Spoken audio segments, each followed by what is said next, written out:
Nainip, 5 oras lang. 5 oras lang, nainip. Pero pagkatapos ng pinag-pray over niyo. Kaya nag-ano na. Nagkalma na, nagkalma na.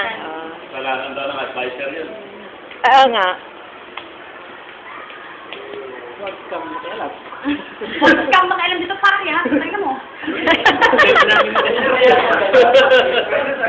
Pare, patayin mo.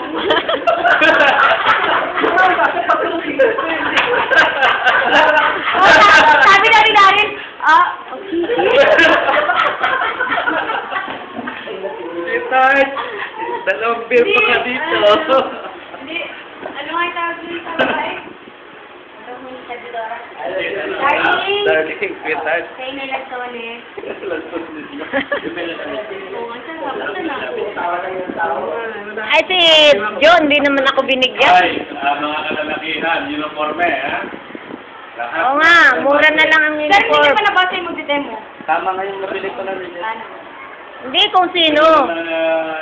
Ben, Paano mo rin ako? ulit try mo nga sila sa uniforme. Ikaw, bibili na dito. Yung dalawa ni Bala. Meron din kasi dito na lang lahat. Hindi yung mga wala pa, Tidyo. Pumunta na ako mag-try sa isang wala nang Ayun, nabili ko rin mura. Kaya po kami, sir. Nagtatawag ako sa kay Mrs. Pia. Ay, 300 pala, 300. Ayan, Ben, mga lalaki, tulungan mo nga. Hindi makapunta ka dito. O, magbigay na kayo ng 300. Yan si Pato ko na si Sola. Sabi ko, tubig pila, narinig ko sa'yo. Pamasahe namin. Pagkain pa. Oo. Bili mo muna ako, bayaran kita. Ayun, masasabi yan. Naku. Yan, bayaran mo. Hirap maningil, sir eh. Pagdating ng panahon sa, no? Basta bayaran mo, meron ka namang ano.